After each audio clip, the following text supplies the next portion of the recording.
Welcome to Big Pick 4, the NFL Pick Show. We're the NFL picking gurus, Big Danny D, and Big, what is he? Is it Sleepy B or Sick B? What is it tonight? I think it's Weather B. It was too cold for him to come today. I mean, there's some other issues there, but I'll just go with it's too cold, which is the truth. Snowmageddon B will in absentia give you, with Danny D, the best 4 picks for the playoffs, the NFL playoffs, which we did very well with last year, to include the guarantees, the Big Danny D guarantee and Big Brian B guarantee. As always, we will begin our show with a recap of Week 17, where the gurus, the NFL pick gurus, went 3 out of 4, picking the Steelers over the Browns, the Bengals over the Ravens, and the Packers over the Bears. And apparently they thought that the Panthers... wait, you thought the Panthers... What was the loss? Now I'm getting screwed up, am I? It was the Panthers. That's correct. They only won by 1. They won, but they didn't cover. They kind of screwed around in that game.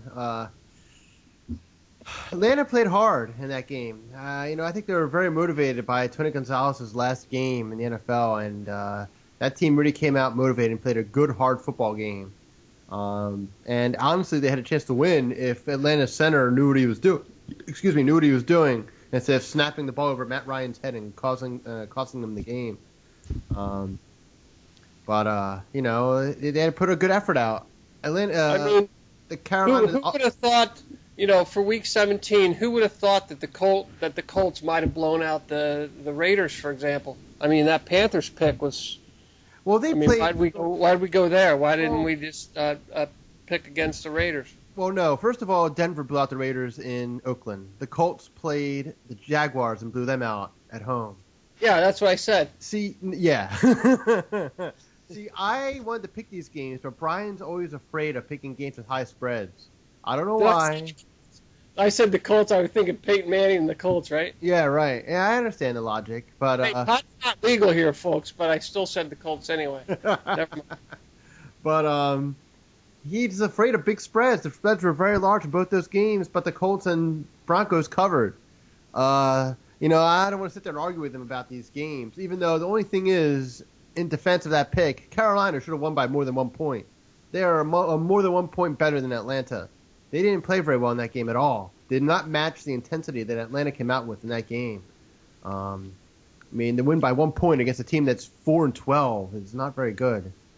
Now, what was on what was on the line for the Falcons in that game? 5.5.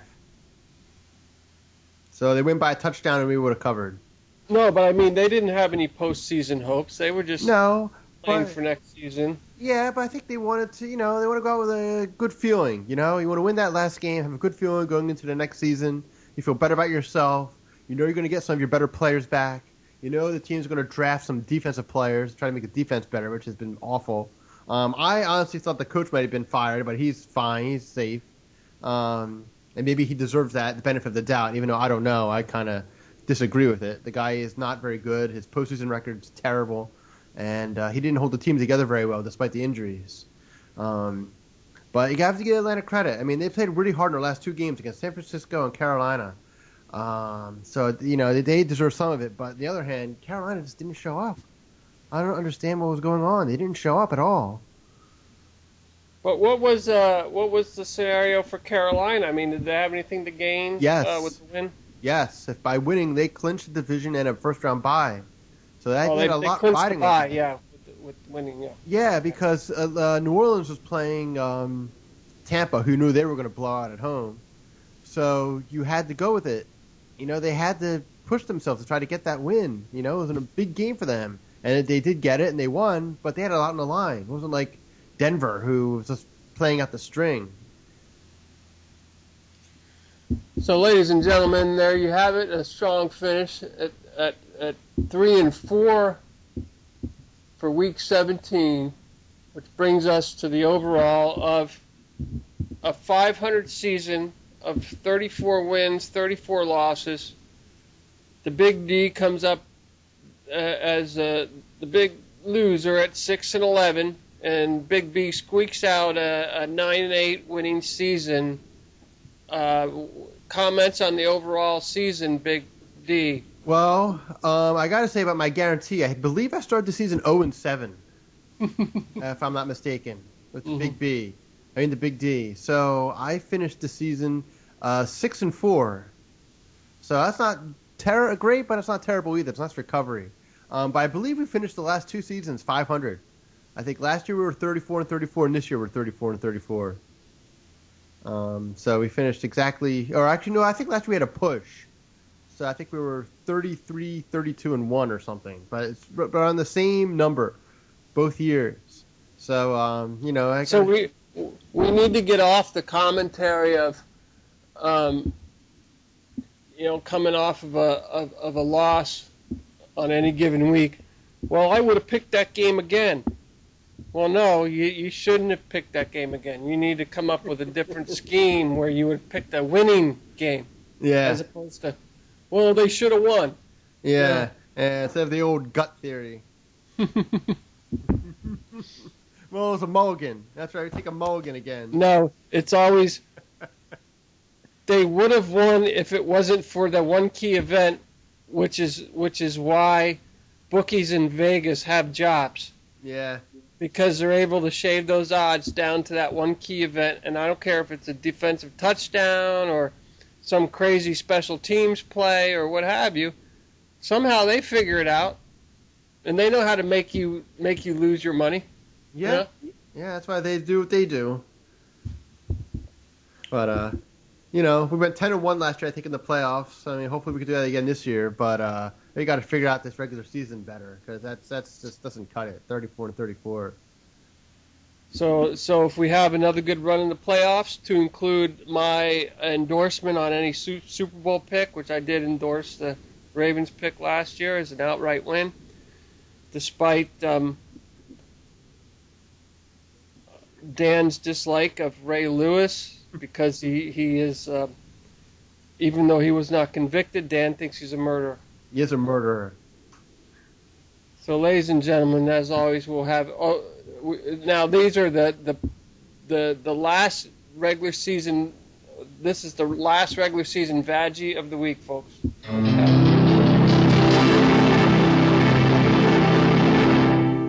The Cleveland Browns, to include Joe Banner, Mike Lombardi, and Jim Haslam, the owner. They fired their coach after one season. They didn't even give the guy a chance. That's part of the problem. Joe Thomas, their outstanding left tackle, I believe was voted to a 7th straight Pro Bowl. He's the second Browns player since Jim Brown to do that, or including Jim Brown, rather, to do that in his Browns career. And they fired the coach again. And the problem is when you keep firing these coaches year after year, you get a mix of all different kinds of players who are made to play in totally different styles of either offense or defense. So you get this mix of players that doesn't fit into any system because they're a mix of systems. And that's why you continue to lose year after year after year. And instead of letting a guy stay there 5 years, build something, and then maybe you can win. Instead, you have all mix of players from Coach A, B, and C, and none of them fit together.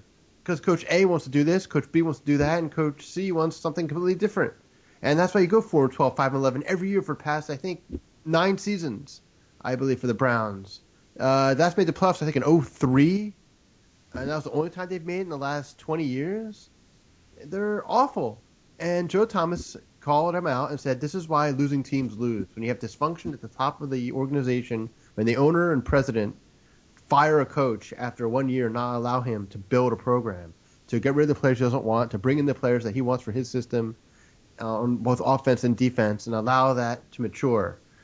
Because you don't do that, That's why you lose. That's why the Browns will continue to lose. I'm sure they'll hire the wrong guy again, supposedly, whoever the wrong guy is, as their next coach, and then he'll bring his own new players in. So then you get another layer of players that don't fit. So I really don't get it at all, what they're doing. And I guess that's why the Browns are the Browns, but they win this week.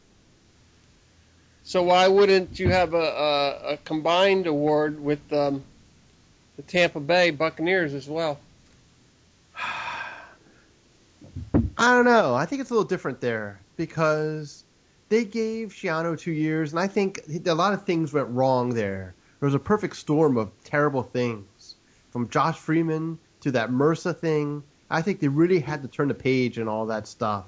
And they made a good move bringing in Lovie Smith and some of the other guys he's bringing in, a more veteran staff, a guy who knows the NFL, a guy who the players are going to look up to and respect. You know, a guy who's been to a Super Bowl, you know, and he's been in Tampa before. He understands what's going on there. He has a relationship with the fans there. So I think it was a really solid move on their part. I mean, I didn't know that Schiano had 2 years. I thought that was his first year. I didn't know. No, the second year. But I just think it was a perfect storm of terrible things I said that happened. And they'll make more changes. But I think they would give Smith time. They respect him enough and understand he's been a successful NFL coach that he would get 2 or 3 years to turn this around. And that's what you got to do. You got to give coaches time. I mean, I remember Andy Reid's first season with the Eagles. They won 5 games, and they won 10 the next year. You need to give a coach an opportunity to really build something. If you don't, then you're just left with a mismatch of players who don't fit any system at all, and you're stuck in purgatory like the Browns are. Yeah, well, they were talking to Tony Dungy this morning, another Tampa guy, and he said that you know, if you have a quarterback situation like you had with Freeman this year, and you're a new coach, everything else better be going right, or you're screwed. He's like, you can't deal with with having a quarterback situation and being a new coach. He said that's like the mission to the moon in '69. Everything better go right, or you're screwed. Yeah, well, I think that was part of the problem in Cleveland. They didn't even allow the coach to pick his own quarterback. He had to deal with that Brandon Whedon guy, who was a second-year player, who, by the way, is older than Aaron Rodgers, who's been in the league for like 8 years. So he never got a chance to pick. Maybe he picks his own quarterback this coming draft, and maybe that starts turning it around. But instead, they fire the guy. I really don't get it. The players were upset. They're like, "When are you going to help us?" Some people just don't know what they're doing. I mean, you have him, you have the idiot in Washington, Snyder, who's been terrible, and you have Jerry Jones, who wears too many hats for his own team and for their own good. You know, these owners get too involved. What? Oh yeah, Schneider in D.C. But no, I was trying to think of something else. No, I can't remember now. They were talking about who the folks are here down in Tampa. The Glazer family. The Glazers, yeah. I keep hearing about the Glazers. I believe they also own Manchester United, if I'm not mistaken. Team. No, is it? Or is it Manchester United or Man City? Maybe they own Man City. I forget. One of the two. And the guys who own the Red Sox also own a soccer team. So what's your call on Lovie Smith? I mean, does he have any tread life left in him? Yeah, I think so. I think he's a good coach. I think the Bears made a mistake when they fired him the first time. It wasn't his fault. I thought the general manager deserved to take the fall, not him. But they're going to bring in a new GM who supposedly, is going to work with Smith, who's going to have a little more power than he did before in Chicago. But the guy did get a team to a Super Bowl. He lost to Dungy, but he did it. You know, he's a guy who should be respected. He's a guy who knows something about defense. He's trying to bring in an offensive coach just to do the offense because he knows that's what failed him in Chicago. And they need to find out about the quarterback. Is Glennon the guy, or they need to draft somebody? And that's how it all starts. Their defense has some players on it. They're not totally barren there. They have, this could be a Kansas City kind of situation where you bring in a better coach that the players actually like, and then he actually might get more out of them because they hated Schiano. That's right. Yeah, the disciplinarian Schiano. But you're the one that told me that Johnny Football wasn't coming on the radar for next season, but now I see that his name's being kicked around. Well, he should go. If I have all the stuff that he got involved with at the autograph scandal, he should definitely leave college before something bad happens. He should get out of there. And because a bunch of guys aren't going to enter the draft, he's probably going to move up in the draft to be maybe a top 5 pick, even though he probably shouldn't be. But certain quarterbacks dropped out of it. Mariota from Oregon. I don't know if Hundley from UCLA is going to be in the draft. People are kind of mixed feelings on Bridgewater coming out of Louisville. That guy out of Central Florida. What did this Crimson Tide guy have to gain by waiting until he lost a bowl game and embarrassed himself before going pro? What did he have to? He wanted to graduate. He wanted one more shot at it. I mean, he could have made history, I think, by winning a 3rd straight national championship. That's pretty good. Not playing like that, he can't. Well, he's not a real good NFL quarterback anyway. He has a bad arm. He throws a lot of deep balls short. He doesn't have the arm to do it. He can't launch the ball very well. I mean, maybe there's some better coaching involved, but I don't think that guy. The guy that came on the radar last night was this Oklahoma quarterback. Yeah, I don't know. I mean, the guy's a freshman. Came on the radar big time, man. I was pretty impressed. Yeah, I know, but you can't take one performance for a game that a team has a month to prepare for. You know, I think it has to be taken with a grain of salt. Also, the guy's a freshman. Give him a couple years. But the guy from Alabama, he consistently throws the deep ball short. I've watched 3 or 4 of his games, and he just does not have a good arm. That's his number one problem. And I think they didn't tailor the offense very well to help him in certain respects. But the guy's going to be like a 3rd-round pick at best, I think, in the NFL draft. It's not like he's going to be a top 10 pick. He should be a backup for a couple years. Maybe you get something out of him, but... Well, they're saying that may have to be Lovie Smith's strategy, where he just builds that defense because he's a defensive head coach, and then he just says, look, I got a short field quarterback. I got to give him 50 yards or less. I disagree. I think their defense is okay. That's not the problem. The problem is the offense. The offense needs to be better. They need a tight end. They need a second receiver. They need a second running back. They need an offensive lineman, and they need to find out if the quarterback's good or not. He's a big, strong guy. He can get the ball down the field. It's just whether or not you want him or you think somebody's better in the draft. That's what they have to determine. That's what they have to do. He has to watch the film of every single throw that this Glennon guy made during the season to see exactly what he has. He's not a scrambler. He has no size. He can't scramble. He's 6'7". Long ball. The guy's 6'7". He's huge. No, but in terms of like being a Big Ben or someone like that, he's got no. What they're saying is he's a short ball quarterback. He's not gonna scramble in the pocket like a Favre or somebody like that. Arm. Yeah, and he doesn't have a big arm. Well, that's what they have to figure out. He's a limitation. He's not a franchise quarterback. I mean, maybe not, but that's what they have to figure out. That's important. That's the first thing they have to do. And if they want to go with him, fine. If not, then they have to get that. Then they have to build out, and get an offensive. They need a guard, and they need as I said, another receiver, and probably a better tight end.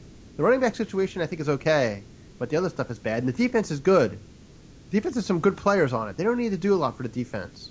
It's the offense that needs help, and hopefully Jeff Tedford can help them out. But that's, we need to find out. They need to play. So Lovie has a lot on his plate. You're talking about who's the O coordinator that they're bringing in? Jeff Tedford, the former coach at Cal. He developed guys like Aaron Rodgers. And he's a quarterback guy, and they're saying that this quarterback they have is not going to be a fit for him. Maybe. I don't know. That's the thing. They have to figure it out. That's what they have. That's the first decision they have to make. That's what they want to do. So, as I said, they have to watch every game this guy played together. Him and the offensive coordinator. Figure out what his philosophies are and if he really thinks this guy's going to fit. And if not, then you cut him. And if so, then you get somebody else. Whatever. That's what they have to do. That's the first job in their rebuilding project there. And if they make the right decision, great. If they don't, then they're all going to be fired in a couple of years anyway. So, it's the way it goes in the NFL. What's Lovie Smith's overall record? I meant to look that up. I forget. I think it's like 85-63, something like that. So he has a winning record overall in the NFL. He was fired after a 10-6 season with the Bears. Wow. They didn't miss the playoffs by one game because I forget who they lost to, but they missed it. But then they fired him because they missed the playoffs 5 of his last 6 seasons, I think. But even though he had generally had good records, but he only had 1 or 2 years where they had outstanding records, and he wasn't a great playoff coach. But sometimes these guys, when they go to second place, they get better. You know, I mean, look what happened with Tony Dungy. He was okay with Tampa, but they kept having these failures, and then he goes to Indy, gets a second chance, and he wins the Super Bowl. Yeah, but Tony Dungy this morning was saying he was addressing the question whether you're an offensive or a defensive head coach, and Dungy basically said, yeah, with Tampa I was a defensive head coach, but then I went to Indianapolis, I got Peyton Manning, I became an offensive head coach. You adjust, you make the adjustments. If you're going to be a good coach, you can't be one or the other. Yeah, the head coach has to stay out of it, really, I think. He needs to be the head coach. Let his offensive coordinator do his job, the defensive coordinator do his job, and you just oversee everybody and see what's going on. Your job is to review everything that's going on in that game, see who's playing, and who's not, yelling at the officials, seeing what kind of effort you're getting from players, checking what kind of plays they're running, see if you even agree with it. You have to be a manager, not a guy who's strategizing.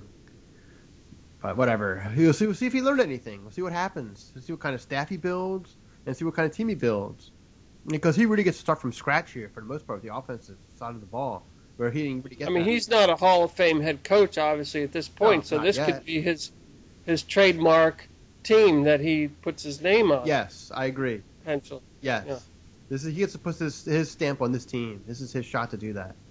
We will now have our first combined playoff pick from the Gurus, who went. What was the playoff run last year? I believe we went 10-1 last year. Yeah, I think you only lost one. Yeah, we were. So listen up and listen up good. Yeah, this is the first pick. We actually know something about these picks. Anyway, the first matchup is Kansas City versus Indianapolis. This will be the first kickoff tomorrow at 4:30 on Saturday. This game is a pick'em, and we are going with Indianapolis. Indianapolis is a different team at home, which I think is going to be a little bit of a theme for some of these games. They play so well at home compared to the road. They've already beaten Kansas City at Kansas City this year. They were actually able to run the ball effectively against them, whereas most of the season they have not been effective. Trent Richardson has been terrible. But him and Donald Brown actually put out a good effort last time they played Kansas City, and they totally shut down their offense. Which the key to their offense is shutting down Jamal Charles. If you shut him down, you can shut down the Chiefs because they have nobody else. I mean, Dwayne Bowe makes a play here or there, but maybe McCluster, but otherwise they're really not a great offense overall. I mean, they put up some gaudy numbers against the Redskins and against the Raiders. They put up 101 points, I think, in those two games. But aside from that, they haven't been a dynamic offense for most of the season. So we're going to take Indianapolis. As I said, it's a pick 'em. All they have to do is win. There's no line. I think Andrew Luck's going to get off the schneid and win his first playoff game. He's one of the few quarterbacks ever to lead his team to the playoffs 2 years in a row, his first 2 years in the league.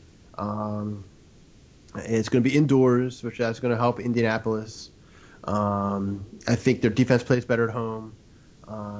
They kind of understand what Kansas City's doing. I understand Kansas City might have a player or two back this week, but their tackle Eric Fisher's out, which is a big loss for them.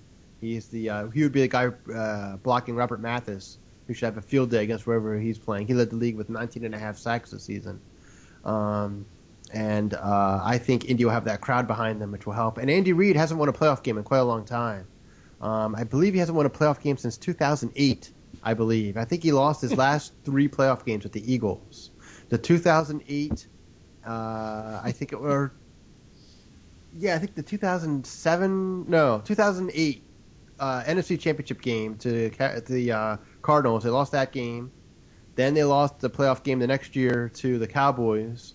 And then they lost the playoff game in 2011, I think it was, or 10, to the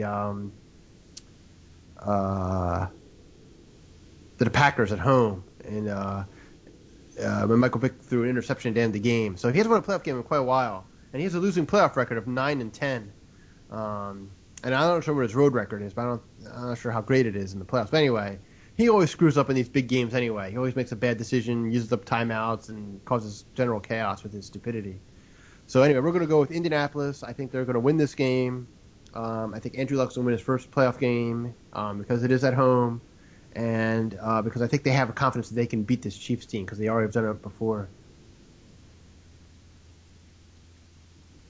So we're coming off the love train. We have won some games this season, picking the chefs, the Big Red Tuna, and however, I think this is a strong pick. Picking against Kansas City. And the main reason I say that is just looking at the line. I mean, this opened up as a -2.5 in favor of Indy, and now we're at a pick 'em. Coming off the favorite, everyone's jumping on that favorite, and I mean that's what Vegas wants. They want you to jump on the favorite. Yeah. And now we're down to a pick 'em, which some sports books are still calling the Colts as a favorite, but if you really look at the really good sports book, being Pinnacle, at a pick 'em, hey folks, we started with a -2.5, and now we're down to a pick 'em. People jumped on that line, and Vegas couldn't take the heat, and they backed down. So, who's QB for Kansas? Alex Smith, the former San Francisco quarterback. Mm-hmm. He was traded there for something, and he had a good season. But Yeah. Right. I just think Indy's going to win the game. Yeah. And then they'll lose next week. Pick. Yeah. Solid pick all day. Pick 'em. Straight up Indy. I don't know how often you even have a pick 'em in the playoffs like that. No, I think it's pretty rare. Yeah, this late in the game. Yeah. And Vegas backed off the line, so let's go with the second combined pick for week or the what do you call this? The wild card week. All right. The second combined pick is San Diego versus Cincinnati. Cincinnati's favored by 7. Cincinnati has blown out their last 3 or 4 opponents at home by an average of like 23 points or something. I mean, they've just destroyed teams at home. They went 8-0 at home this season. They played a completely different level at home than they do on the road. I mean, it's like them and the Saints, really, I think, are the most Jekyll and Hyde teams in football because of the way they play at home compared to the way they play on the road. And because this is a home game, we're taking Cincinnati. I know San Diego had to scramble to get in, and they played a couple good games. They beat Denver, but they didn't play very well last week against the Kansas City backups at home in San Diego. I don't think weather. I just don't think it's that much of a factor with Philip Rivers. They play enough cold weather games that I don't think it really matters that much. They played the Kansas City JV last week. Yeah, Andy Reid rested 20 of 22 starters, and Kansas City still should have won the game if the officials didn't screw up the end of the game. They should have called a penalty against the Chargers, and they didn't. They had an illegal formation on defense. They had 7 men on one side of the line of scrimmage where you can't on a kick play. And did they let the JV cheerleaders in? Did they get a chance to cheer? No, they didn't call them the JV cheerleaders. But anyway, taking the Bengals, I believe they're going to win and win pretty easily because I just think they just play so well at home. They've absolutely destroyed these teams. They killed the Ravens last week. The Ravens had a lot to play for. They had to win that game to stay in the playoff race, and they got blown out by 17. Joe Flacco was terrible in that game. I think he was 30 for 50 for 187 yards, which is abysmal for that many attempts. I mean, it should be about 450 yards if you have 50 attempts. So their defense plays really well. I think they're going to shut down the Chargers. Ryan Matthews has not practiced all week. He's banged up. So I think they'll be able to stop him, and I believe they'll win this game fairly easily. As I was saying, I believe because Cincinnati's playing at home, they haven't had a home playoff game in 10 years.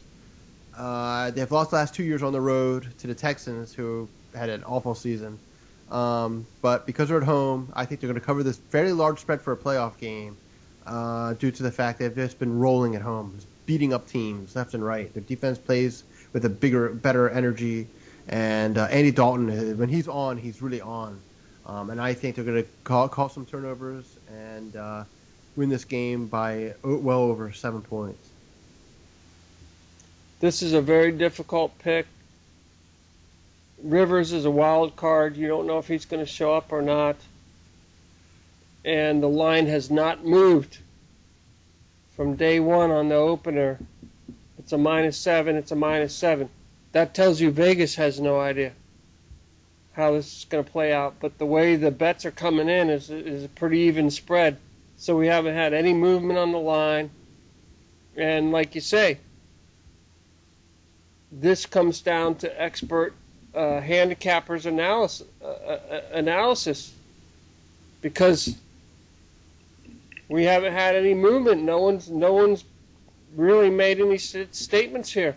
Yeah. So what's Rivers going to do? Is he going to show up and he's going to be a hero, or he's going to be like, well, I've got 10 kids and I'm so happy that I'm a quarterback in the NFL and I'm so blessed? Or is he actually going to show up and play? We don't know what's going to happen. Yeah, well, it's going to hurt them if they don't have Ryan Matthews because they don't have anybody else who can pretty run it. Danny Woodhead, but he's not an every down running back. Can't rely on him. I don't know who else they have on that team. And Cincinnati has some really good receivers on that team. They have Gresham at tight end. Eifert, I'm not sure if he's going to play.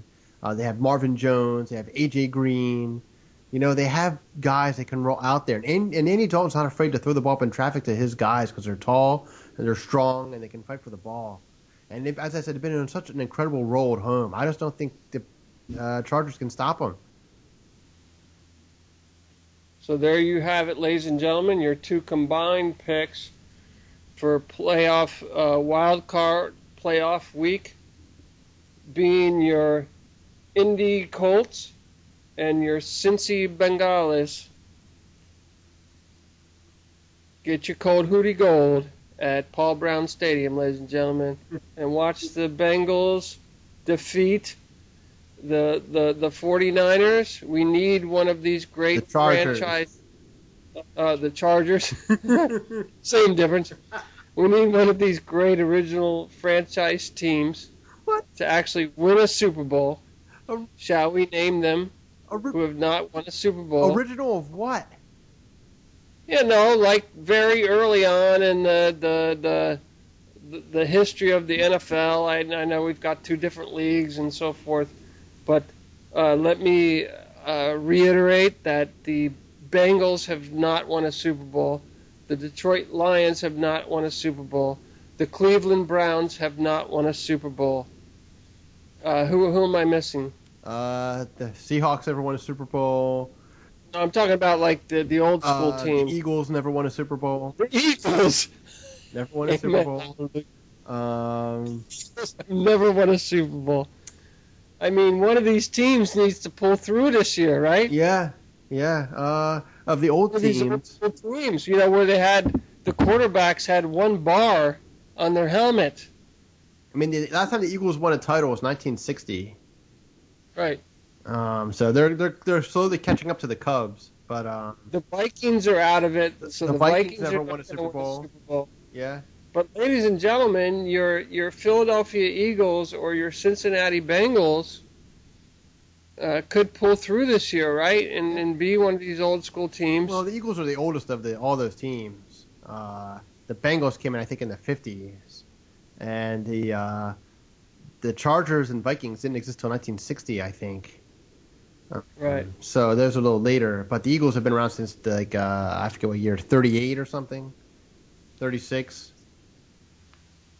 Would that not be the ultimate Super Bowl, the Bengals and the Eagles? No, the ultimate Super Bowl would be the Eagles versus the Chiefs, where you have Andy Reid going against the Eagles again. And if the Eagles, the Chiefs have won a Super Bowl, though. No, I know, but I don't want to do a Super Bowl of losers. Who the hell would want to see that?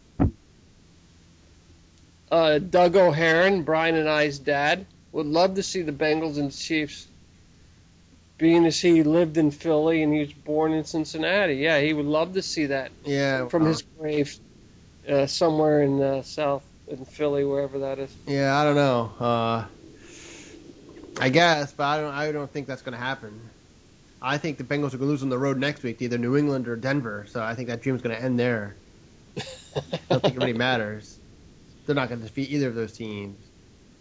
Even though I'd give them a better shot against New England than I would Denver, because I think they would have a chance that their defense comes to play to stop the Patriots. But I don't think that they'll stop Denver.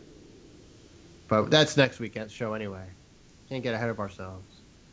Well, if the Patriots can't cheat in the second half, maybe the Bengals would have a chance. Yeah, maybe. We're not sure what they do. We just know that there's some type of what do you call it, intel that goes on in the first half, and then they come out cheating in the second half. That's right. Belichick kidnaps one of the players from the other team and tortures them at halftime and asks them to see. They only cheat half a game now. Yeah. That's how they can getting. That's right. That's their halftime adjustment. That's right. The quote halftime adjustment. Yeah, that's right. right.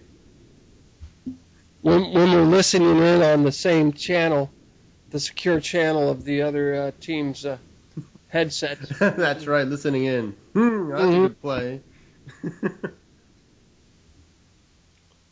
So, ladies and gentlemen, there you have your combined picks, NFL Wild Card Week 1. We will now have a word from our sponsor.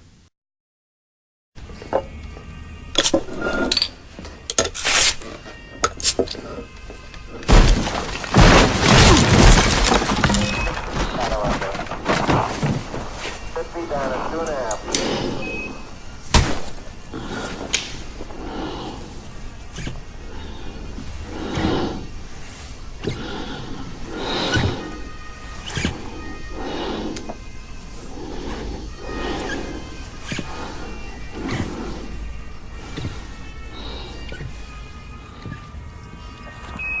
Right, we're breathing again. Thanks a lot.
I could hardly believe it when I heard the news today. I had to come and get it straight from you. Tell me, how am I supposed to live without you? Now that I've been loving you so long, how am I supposed to live without you? And we are back for the second half of NFL Big Pick 4 Wild Card Playoff Week, where we will have our guaranteed picks, starting with the big Danny D guarantee. Let's have it. Danny! All right, my guarantee pick for this week, for two games which I think are going to be very competitive, New Orleans versus Philadelphia. Philadelphia is favored by 2.5. I'm going with the Eagles this week. We haven't picked them the whole season, and Brian was actually afraid to take this game. He wanted me to take it as a guarantee, but I believe the Eagles will win this game. I believe it will be a competitive game. I don't think it will be a blowout by any stretch. I think this could be within 5 points. I don't expect a team to blow out the other. There's a lot of numbers that go in the Eagles' favor here. The game time temperature is going to be about 26 degrees tomorrow when they kick off. The Saints don't win many games. They're 3-7 in their last 10 games, in games that the game time temperature is under 32 degrees, and 2 of those wins were against 4-12 teams. They lost the games against teams over 500. They've 0-5 in their history on the road in the playoffs. They were 3-5 on the road this year, losing I think their last 4 in a row, and 2 of their 3 wins came against Tampa and Atlanta, who are both horrible this season. So they're not a good road team. They score half the points on the road that they do at home. Their defense gives up more points. Their pass rush isn't that good on the road as at home. The game's going to be played on grass, not turf. As I said, it's going to be cold. So for these reasons, and I think the Eagles are going to be very energized in this game. I think the fans are going to be very excited to be there. It's going to be a fun atmosphere. It's a primetime game. Eagles haven't won a playoff game, and I think since, as I said, 2008, when they beat the Giants in a divisional playoff game at the old Meadowlands Stadium. And I think they're eager to see it. And, I think they're going to come out. They can run the ball. The Saints are not a good run defense. I think they're in the bottom half of the league in run defense, and I think LaShawn McCoy will have a big game. He'll be able to run well against them. Foles will make just enough plays that he has to. And I think the Eagles will win the game. But I think it's going to be a close, competitive game. It's not going to be a blowout. So what is Foles' playoff record? 0-0. And Breeze is a Super Bowl quarterback. Yeah, I think it's like 5-3 or something. Yeah, he's Super Bowl, but I understand the experience factor, but they're starting a rookie left tackle who gave up 3 or 4 sacks in his first game. I don't even count last week's game because they're playing against a Tampa team that just was totally mailing it in. He played better, but that team didn't care. He gave up 45 points. They knew the coach was going to be fired. They played a completely uninspired game. So I think you could throw that game out the window. And playing outside and playing in some elements does have a factor. Breeze does not have the strongest arm in the world. And the weather factors do get to him. And he is a short quarterback. I think it's important for the Eagles to get their hands up in front of him. And the Eagles' outside linebackers are salivating at the opportunity to rush against this rookie left tackle, who, as I said, has struggled. Their offensive line is shaky at best. Their best running back is going to be out for this game. Pierre Thomas is not going to play. He has a chest injury. They're going to start Mark Ingram, who's been terrible since they drafted him from Alabama and some other guys. I mean, the real key to them is stopping Darren Sproles and Jimmy Graham, the tight end. If you can stop those 2 guys, you can stop the Saints. And the Saints have lost every game in bad weather, all their road games. I mean, they played against the Jets, when they played against Carolina. These games were in tough conditions, and they were bad. You know, and as I said, I think the Eagles are really looking forward to this opportunity.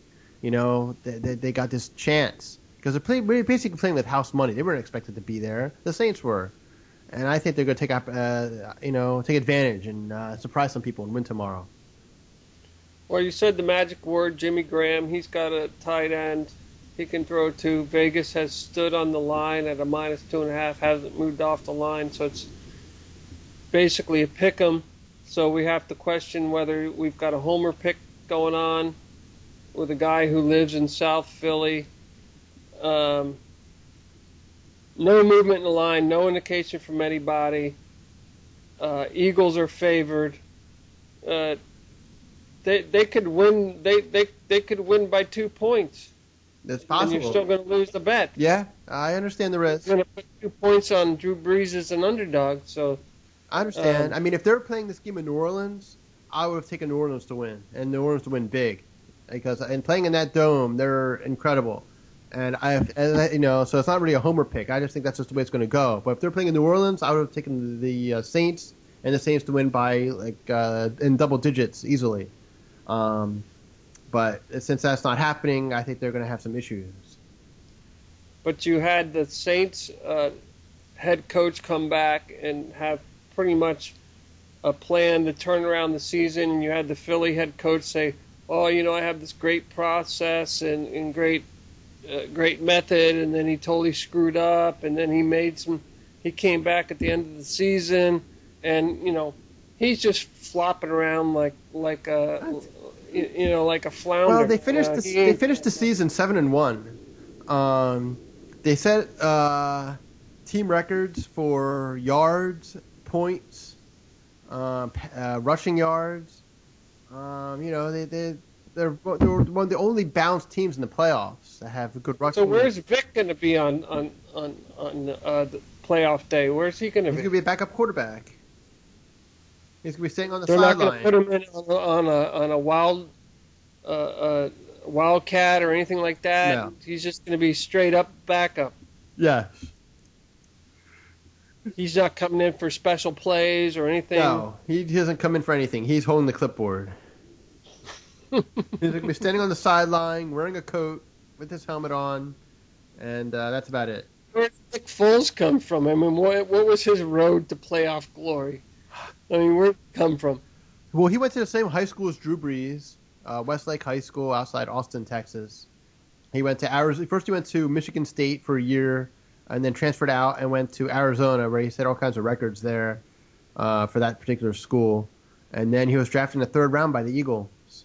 So he was straight up drafted by the Eagles. Yes. Yes, he was. And what's his record with the Eagles? Well, as a starter this year, he went 7-2, I believe. And I forget what he did last year, but last year's team was terrible. But I don't think it was. So where was he with all the Vic and Cobb story? He was just sitting back there on the bench somewhere? Cobb has been gone for years. And his career's probably over, which is a good thing. But no, he was just there last year as a rookie. And then Vic got hurt, and the team stunk, so they threw him in there in an impossible situation.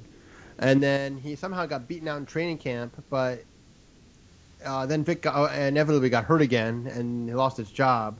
But he's been very good. He has 27 touchdowns and 2 interceptions to set a record. There was another quarterback in the mix besides... Yeah, Matt Barkley, who shouldn't be in the league. He's terrible. He's probably going to get cut, too. I'd be surprised if he's on the team. Okay, so he's still on the roster, too? Yeah, he's the 3rd quarterback, but he gets deactivated every game. You only keep 2 quarterbacks active. But Foles, it was led the league in passer efficiency. They were the first team since 1960 to have the league's leading rusher and the league's most efficient passer on their team since the 1960 Chargers. So you think Foles is franchise quarterback caliber material? I don't know. We got to see next year because teams are going to be able to scheme better for what the Eagles did. They'll have a much better idea of what Kelly's trying to do. I'd like to see what Kelly does in the offseason, too, see what kind of pieces he adds to this team before he can make that assumption. But I believe they will go with him at least into next year because he's cheap. It's not going to cost them anything. And they can use their first-round pick on something else other than a quarterback. So you think after Drew Brees sat out a whole year with this bullshit coaching situation, that he's not going to step up. Drew Brees didn't sit out anything. No, but I'm saying The they had a playoff. crap year. They gave up a year basically with no good coaching, Yeah. and now they're back. And Drew Brees is going to show up at Philly and say, "Well, it's too cold." No, but guys don't win every playoff game. Joe Montana didn't win every playoff game. Tom Brady hasn't won every playoff game. It just doesn't work that way. Peyton Manning has a losing record in the playoffs. I think he's 9-11 in the playoffs. So it just, it doesn't matter. I think the weather will be a factor. And also, the defense is a factor for the Saints. They played better this year, but they play a lot of big nickel, where they play 4 linemen, 2 linebacker, and 3 safeties, and 2 corners. And you can run against that. And they're missing their best safety, Vicario, out of Texas, who's played really well for them, had surgery, he's out. And they're also missing their best corner, Jabari Greer, he's out. He got hurt towards ACL in a pretty gruesome play about 6 weeks ago. So they're missing a couple of key defenders, and their pass rush isn't as good. And the other thing, too, is their best pass rusher is Cameron Jordan, who's on the left side. The Eagles have 2 all-pro offensive linemen on the left side. Jason Peters and Evan Mathis both made the all-pro team. So I like they're going against a bunch of clowns. So I think that really could give them an advantage here, especially the running. I think the running attack is what's going to win it for them. And if not, then that's the way it goes. But, I just think that that's the pick for this game. And as I said, if it was roles reversed, and it was in New Orleans, and even if it was a bigger spread, and if it was in New Orleans, I would take the Saints. But in this case, I think I have to go with the Eagles. And it's going to be 26 degrees. 26 degrees. At kickoff. Yeah, and it's going to stay about the same temperature the whole game, so it won't go down. Because a warm front's going to come in on Sunday. It's going to get warmer and People rain. buying beer in the stadium. Yeah. The beer's going to freeze Well, while you're sitting out there watching the Well, game. it's a shame they're not playing today, because tonight the low is supposed to be 2. What I love is these stadiums, and they sell enough tickets so that the game's not blacked out. We understand that, but when you look at the blimp, the Goodyear blimp view of the stadium, and you see the entire club level is wiped out. There's not a person in the seats because they're all in there in the heat, drinking beer and eating food. Yeah, I don't know. I think everyone's going to be out there. It's not going to be a bad night. It's not going to be a lot of wind, which I think is good for the Saints. And the And temperature. I see it. Look at any aerial view of any stadium. If it gets a little bit cold, I'm talking about when the game's going on, Yeah, maybe. all the club level assholes are in the club level drinking their beer and getting their Pizza Hut pizza, and they're not sitting in their butt is not in the seat because you know what they're doing. They're like, F you, I got club level. Yeah, I don't know. That's not a lot of people. Most of the people could be in their seats, and most people are going to be at that game. Stadium, you see this big swath around club level, which is totally barren. There's no butts in the seats. They're all in the warmth. Yeah, we'll see tomorrow. Yeah, we will see. We'll see. A barren club level. Yeah, even though I think in the next game we're going to talk about that could be. Lincoln Financial Field. Yeah. I recall that. Yeah, that's what it's called. Yeah, that's right. Watch club level when they show like an aerial view. Yeah. All those butts will be in the seats. They'll all be in there. Got heat. Yeah. We're the haves, and you're the haves-nots, and you're all going to sit out there and wipe the snow off your little seat and sit your down and freeze your ass off. They removed all the snow. There's no snow in the stadium. Oh, that's gone. But I think you're going to see that in the other game that we're going to talk about. You're going to see a lot of people disguised as empty seats. I mean, I'm embarrassed. I mean, NFL came up with that ticket. Oh, you're not in a box or a suite, but you're in club level. But every time they show an aerial view, club level's wiped out. There's not a butt in the seat. They're all inside trying to suck up some heat. Yeah. Yeah. Yeah. Big fans. Yeah. Well, that blackout thing is another issue, but that's for another day. Most of them are overweight. So that's what they want to do. They want to eat and consume heat. So, ladies and gentlemen, we will now have the big B guarantee, which is actually at a winning record for the season. At what is it, Dan? A 9-8. Let's have the big B guarantee week wild card. The big B guarantee for Wild Card Weekend is San Francisco versus Green Bay. Brian's taking the underdog Green Bay, who's San Francisco is favored by 2.5, but he's taking Green Bay at home. The game time temperature for this game is supposed to be -5, and with a wind chill of -30, between -30 and -40. It's supposed to be the second or third coldest game in the history of the NFL. Dan, enough said. San Francisco coming up to a -5 at Lambeau. Yeah, -5. I think it's set there. Yeah. They actually had an article I read discussing whether the NFL needs to come up with rules regarding how cold it can be for everyone to be out there. I mean, you have to think about regarding Super Bowls at MetLife Stadium. Yeah, but it's not going to be that cold. It's not like that. But they wanted to come up with rules, and they have contingency plans anyway for that. They can plan for a Super Bowl, but you can't always plan for a playoff game. But they want to have rules in place in case it's just too cold to play. How long can the referees stay out there? The players get heated seats on the sideline, so they can warm up, and the fans too. How long can they stay out there where it's physically possible? They don't have any guidelines for this. And So were they consulting with FIFA on this? No. I'm sure the international soccer leagues would love to have a combined rule where maybe the NFL and the FIFA, the International Soccer League, combine their rules on like too coldness or too hotness. No. The only thing FIFA, Dan, please. They cancel games for snow. No, in soccer they cancel games. Let's move on. They cancel games for snow. No, this is football. This isn't soccer. It's nothing to do with the players. You have to deal with the safety of the fans. If it's so cold, you shouldn't be outside because their seats aren't heated. The player seats are, so they can warm up whenever they're on the bench, and then they're moving around the field. That's who needs to be concerned with. But the guy's point was, even if they moved it to Monday, that game in Green Bay. The high for Monday is supposed to be -14. So it's a road to nowhere. I think all games should be played in Siberia just to stop shit concept of we can't play a football game because it's too cold. Please, people. Anyway, they had trouble selling that game out up there. They had still the threat of a blackout until a few hours ago because nobody wanted to go. It was too cold. And if anyone's ready for it, you think it would be those people up there.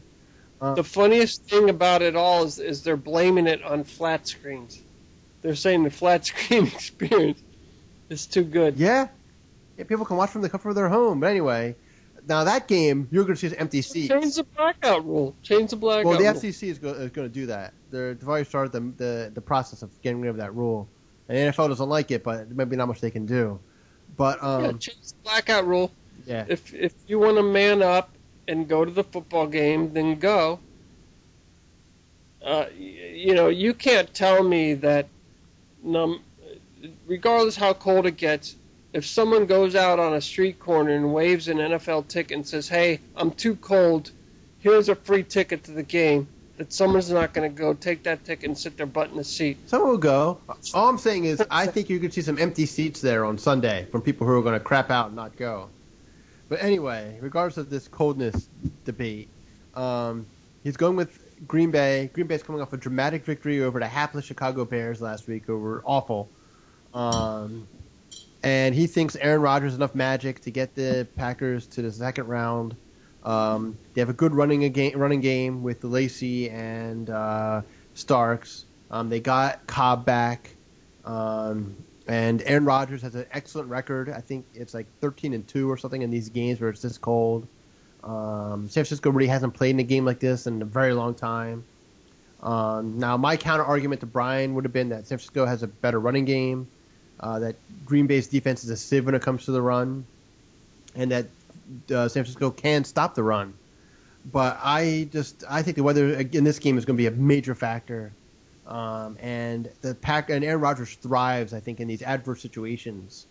and I think he's going to be able to pull it out. If not, I think So, But if not, you get an excellent matchup next week of San Francisco versus the Seahawks, which will be a great game. no, that ain't going to happen. We don't want to hear about that bullshit. Pete Carroll's going to lose next week to whoever. But Vegas has stood on this line. It's a -2.5. They haven't moved off the line. So, guess what, folks? Green Bay's going to kick ass. There's no way San Fran's going to roll into there where beer is freezing. It's going to piss off the fans. The field is Where worked. they're gonna buy a $7 beer, and by the time they get back to the seat, it's frozen. Yeah, right. Okay. The field You're is pissed off the fans immediately. the field is a rock. They played there 2 weeks ago against Pittsburgh, and the field was brown and a rock. It was like playing on hard mud. It was awful, and I'm not sure how San Francisco will be able to handle that. I mean, there's a lot of things going on. I think it's going to be in their heads. Kaepernick is too busy riding out his Super Bowl appearance. But he's from Wisconsin, so he should have some idea what the weather's going to be like. He grew up in Milwaukee. I'm not worried about him. Yeah, that's really a good point. No, I agree. That maybe that's why the line stood where it was. Yeah. Maybe it's Kaepernick against Aaron Rodgers and who can withstand the cold. Maybe that's what it is. I think the line is where Right. it is because Green Bay struggles so much stopping the run, and San Francisco can really run the ball. But on the other hand, you have the Aaron Rodgers factor. He can make so many big plays that he can overcome the defense. That's what he did last week. He made just enough big plays that allowed Green Bay to win, cover, and win against the Bears, even though they couldn't stop the run at all. So, With his first game back after how many weeks? 7. Yeah. So, I mean, that, with all that went wrong, and he threw a pick and, so forth, he won the game. Yes. He can make enough magical plays to win a game for you. Yeah. So He has presence. And, Kaepernick's going to be shivering in his boots, maybe. literally. I mean, some of Going the up other guys might. I'm not sure about him, but some of the other players might. I mean, Frank Gore went to Miami. Come on, Kaepernick's what, like a 3-year, this is his 3rd year of actually, getting playing time? Yeah. No. Yeah, really his 2nd year, I guess. But he grew up in Milwaukee. He went to college in Nevada, so they play some cold weather games there. I forget where it is, but the school is somewhere in northern Nevada where they get all kinds of weather. So I'm not worried about him. I don't think that's the factor as much as everybody else. Yeah, I'm not worried about this game. I'm with the Aaron Rodgers and the franchise team there at Lambeau, the home team. Yeah, I'm with them all the way. I don't have a problem with this game at all. The biggest problem, before we go into that, let's go ahead and have our Buru, Big Brian B. Buru man violation for the last week of the season. In absentia from Danny D. Well, his violation actually goes back a couple weeks ago when Dez Bryant cried on the field, left the field to cry about losing to the Green Bay Packers. And Bryant thought that it's inappropriate for a player to cry on the field about losing a football game, unless it's like a Super Bowl or something. So he thought that was like unmanly of Dez Bryant to cry like that and act in that fashion and have to go to the locker room to cry instead of just taking it like a man and being stoic on the field and staying with your team the whole game instead of leaving with a minute left, even though you know you're going to lose. He thought that was not very manly behavior. So that's the man violation, that you can't cry on the field. You have to be stoic, take it like a man and say, okay, and move on. You can't sit there and cry about a regular season game that you lost. So you're telling me that if I'm a postman, which harkens back to the old what do you call it, with the horse, where we had the horse, the old Pony Express days. Yeah. And I'm on my run. I'm doing my run, my daily run, and it's quitting time, and I didn't get my last house delivered. I didn't deliver the mail to the last house. So I get a little bit choked up because I'm like, you know what? Back in the day, back when I was in college, back in the day, I could have done this run. I could have delivered before 5 p.m. all my letters to all the houses. And you get choked up about that. So, I could perfectly understand how he would cry because he couldn't do his fucking job. That's a terrible analogy. No, that was a perfect analogy. Because it wasn't his Do fault. your job. It was Tony Romo's fault. Dan, you're telling me because I can't do my job But it wasn't that his I'm fault. going to cry about it? But- I'm going to cry about it? That was his No, job. it wasn't. That was his job. Romo, That was 9 to 5, working on the chain gang, working on the assembly line, I think, working no, 9 wait. to 5. You're telling me because he couldn't do his job, he's going to cry about it? Yeah, but what Man, if his horse got hit by a train and that's why he couldn't finish the job? And he loved his horse, so you cry about the horse? That's what this was like. Romo threw an interception, which caused the Cowboys to lose. It had nothing to do with Bryant. He didn't lose the game. Threw an interception. He threw an interception. Romo threw an interception, Do your damn job. but it had Don't nothing. cry. But it had nothing to do with him. But his job is to be stoic if you're going on that route. And he had to be there, say okay, and move on. You can't cry. I don't know what he was crying about, but if it was his job, doing his job, No, nothing to do with it. don't cry about that. He was crying because they lost. He didn't cry about anything else. He had a great game. They lost. They lost. He cried because they lost the game. Because Romo threw interception. What meaning did that have? Well, eventually it cost him a playoff spot, I guess. But he did not, at that point, it had no meaning to cry. He just cried for the sake of crying. Oh, man violation. Yeah, Exactly. yeah. Even though I think your analogy came out of left field a little bit, but whatever. No. It didn't really because you're in the NFL. You have a job to do. Do your job. Yeah.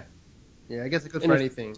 You're doing your job, just like I'm closing out my register at the 7-Eleven, and I came up $5 short. Am I going to cry about it? Hell no. You don't cry about you can't do your job. Do your damn job. Do it right. I don't want to hear any crying. I don't want to see any crying. This is what you were hired to do. Do your damn job. Yeah, it's part of the job to be stoic, take it, and say we're going to get him next week. Because I'm in the NFL, I can cry. No. But if I'm looking at the 7-Eleven or for the post office, I think you can cry if you win the Super Bowl. You can cry. stop your damn crying. Everybody. Yeah, but you can cry when you win the Super Bowl. That's the ultimate, and you can cry. You cry, really? You win the Super Bowl? Yeah. I think that's okay. Did Ray Lewis cry when he won the Super Bowl last year? I think he did, yeah. Then he went out and killed somebody. Made him feel better. See, because I kind of get a little bit wound up about that, but then you get wound up about Ray Lewis, and it's like, But he got away with murder. Two different things. One of them's a You're legal not- matter, and one of them's acting like a wimp on the field. you don't know what happened. You weren't there that He night. stabbed some guy, and they covered it up. And the Atlanta police fouled up the investigation, and he got to go free. That's what happened. Just like they screwed up that whole Richard Jewell thing. Yeah, that was terrible, too. They ruined that guy's life. And he got millions from the TV people for slandering him. Who was that wide receiver for Cincinnati where his girlfriend, drove the pickup truck erratically and flipped him out of the pickup truck, and she got off scot-free? Well, That because... wasn't very nice. Well, no. His name was Chris Henry. And he was actually chasing after her. Actually, and he jumped on the truck at his own volition. And he just fell out. So it was really his fault. He shouldn't have gone in the truck. She didn't just fell out. She turned trying the to get wheel away. She and thought because he already punched her in the face. caused him to fall out. He didn't just fall out of the truck. She was scared. Flip out. They found that it was reasonable enough that she was afraid for her life, and that her actions were not above and beyond reasonableness. And what happened was basically his fault. I think he just wanted to talk to her. That's what I think. Well, we'll never know, I guess. But whatever. Yeah, because he had a deadly weapon, which was called nothing, right? Over there. I don't know. He's a troubled guy anyway. Yeah, we'll let him be. He just wanted to talk to her. Mm-hmm. Yeah. So let's NFL players stop crying about anything. You get paid enough to cry at home, so y'all can cry at home. Yeah. Yeah, leave it at home. And coaches. I don't want to see any coaches crying. Dick Vermeil, the king of the coach cry. Let me tell you something. If you're a coach and you're down on your luck and, you're totally pissed off and you're getting very emotional, this is an acceptable way to react to that We situation. couldn't do diddly poo offensively. We couldn't make a first down. We couldn't run the ball. We didn't try to run the ball. We couldn't complete a pass. You see what I'm saying? Was there any tears there? No. Yeah. Just express that we couldn't do diddly poo. No, I okay? like the best quote I ever heard from a coach was John McKay, the original head coach of the Tampa Bay Buccaneers. And a reporter asked him, what do you think about your team's execution? And he said, I'm in favor of it.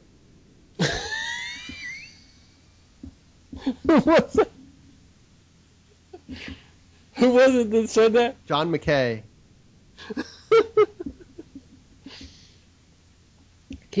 Here's another acceptable way to react if you're down on your luck. Now, if you want to crown them, then crown their ass. That's another acceptable way. Yeah, we let him off the hook. Yeah, that's acceptable. Yeah. Here's another acceptable way. But they are who we thought they were, and we let them off the hook. Totally acceptable. We understand you're upset, but we're not. We're big boys. We don't cry about it, right? It's a shame you don't have the video of that. That was one of the funniest things to watch, too. He was standing in his shirt that was about 3 sizes too small, so his guts hanging out. And he was slamming the podium with his fist as he was yelling all this stuff. It was great. So, ladies and gentlemen, your picks for Wild Card Week NFL playoffs are your Indy. Why'd I put Indy? I meant to put Colts. Never mind. Your Indy Colts, your Bengals, your Eagles, and your Packers. All I'm seeing here in terms of trends is that they're all home teams. What say you, Danny D? Well, honestly, the only road team I would have taken probably would have been San Francisco. I think if I had a choice here, because I think they have a chance to be okay in that weather, and because they run the ball well. The Colts and the Bengals were very, very good at home, so that's why I picked them to win, because their home records are impeccable. Especially the Bengals went 8-0, and the Eagles, we're taking them because I think, again, because it's at home and because it's cold and because the Saints just have not played well at all on the road the entire season. They've been a different team on the road. Just like the Bengals on the road. The Bengals on the road are bad. They don't play well on the road, and the Saints don't either. They had a losing record, and as I said, 2 of those wins came over Atlanta and Tampa, who were awful. So really, they were really 1-5 against legitimate teams on the road this year. That's not very good at all. They got blown out by the Jets this year, and Geno Smith. I mean, if you can handle them on the road, especially crowd noise. Crowd noise really affects that team more than any other team because they bring in new personnel every play, and Drew Brees has to make so many line calls that when they're at home, they can do that because they have such quietness at home. But on the road, it causes problems, and they waste timeouts. Brees has thrown a lot more interceptions. He has thrown 12 touchdowns and 9 interceptions on the road, and I think he's thrown it's like 30 and 7 at home or something. I mean, the numbers are so much better at home. It's remarkable. His completion percentage is 15 points higher or 10 points higher at home. They score 34 points a game at home, 17 on the road. You can't ignore some of these trends. They've never won a road playoff game in their history. I mean, I just think it'd be going against the numbers too much to pick against the Saints this week. So there you have it, ladies and gentlemen. Your picks are in for playoff week 1, where we went only one loss for the playoffs last season, being your Colts, Bengals, Eagles, and Packers. I'm cautioning very much on the Eagles. I still think that's a homer pick from Danny D. I explained that. It's not a homer pick. I said if the Eagles were on the road, even if it was a bigger line, I would have taken the Saints in New Orleans because the New Orleans would blow them out in New Orleans. I just think. Was that your guarantee? Yes. So the guarantees are at like a 5-11 this season? 6-11, I think. Yeah, 6-11. So that could be your Achilles heel Maybe. for this week. That would not allow us to go 4-0. Maybe, but I had the balls to take it. Brian didn't even want to pick the game. Well, no, because you guys are a couple of homers, obviously. I'm not a homer. I explained my position. Oh, Dan, I could walk out of your townhouse, your row house, and I could throw a rock into Lincoln Financial Field. You must have a pretty good arm. Yeah, but I mean, you know what I'm saying. I could look up the road. It's right up the road. Yeah, I understand. Let's call it what it is. But it's not. As I said, if the Eagles were the road team, I would pick the Saints. If I went outside your door right now and sprinted as fast as I could to Financial Field, 10 minutes, I'm calling. I don't know. Be looking at the about- stadium parking lot, looking up at it. Yeah, It's about so three- let's be realistic It's here. about 3 miles from here. Yeah, and the fact that Vegas hasn't moved off that line all week, I mean, it's just that's a disaster waiting to happen. You know, I'm willing to take that chance. Then if that happens, we don't have to worry about it anymore.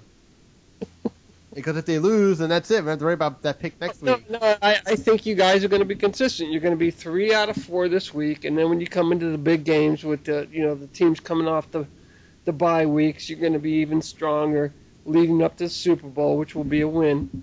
No, I just think that this one pick, being the Eagles, is going to be your Achilles heel. That's going to be your one loss. I mean, I think it's possible we could lose both our guarantees this week. That's all I think. I know, but I think it's possible we could lose both guarantees. It's not out of the realm of possibility. I mean, San Francisco's a team that went to the Super Bowl last year. You know, it's not like they're pushovers themselves. So we'll have to see. You know, and same with the Chiefs. The Chiefs could. I mean, that game's a pick 'em. The Chiefs could win that game. We'll have to see what happens. They're playoff games. They're supposed to be tough. It's not like picking. So Danny D, how are these good people going to get money to place their bets for this? Well, you know, if they want to, they can. Since this is January, they can start a thing for service, because generally, for Martin Luther King Day, you do a day of service. So maybe they can go out and start a thing go to a mall or street corner, set up a little thing and say, listen, I'm starting a charity to buy supplies so we can go paint a school and clean up a school during Martin Luther King Day and if some bad neighborhood. So you set it up, you bring out brochures and a little piece of paper, you take a picture of some horrible school and put it on the letter and say, hey, listen, we're going to go there, we're going to clean up this school, we're going to do a good thing for the neighborhood. You know, we need paint, we need brushes, we need everything. You know, we need tarps to put on the floor. We need cleaning materials, paper towels, whatever we need. So, donate $5, $10, whatever you can give us so that we can do that. You do that for 2 or 3 weeks. You do that, collect all that money, and then put it on the games this weekend. Hopefully you have even more money for your little charity event. So there you go. Well, and once you win on Big Pick 4, obviously you would give twice as much money back to charity. that's the whole idea of this, folks, is that people don't realize how much you can win with Big Pick 4. So, yeah, there might be a gray area there in terms of how the money is collected, but, at the end of the day, it's all going to come back into the charity, as said. So you need to go out and place your bets. And as always, score with Big Pick 4. I still think that Eagles pick. I'm a little hesitant on that. It's a tough line. I agree. It is. It's a tough one. They could win by 1.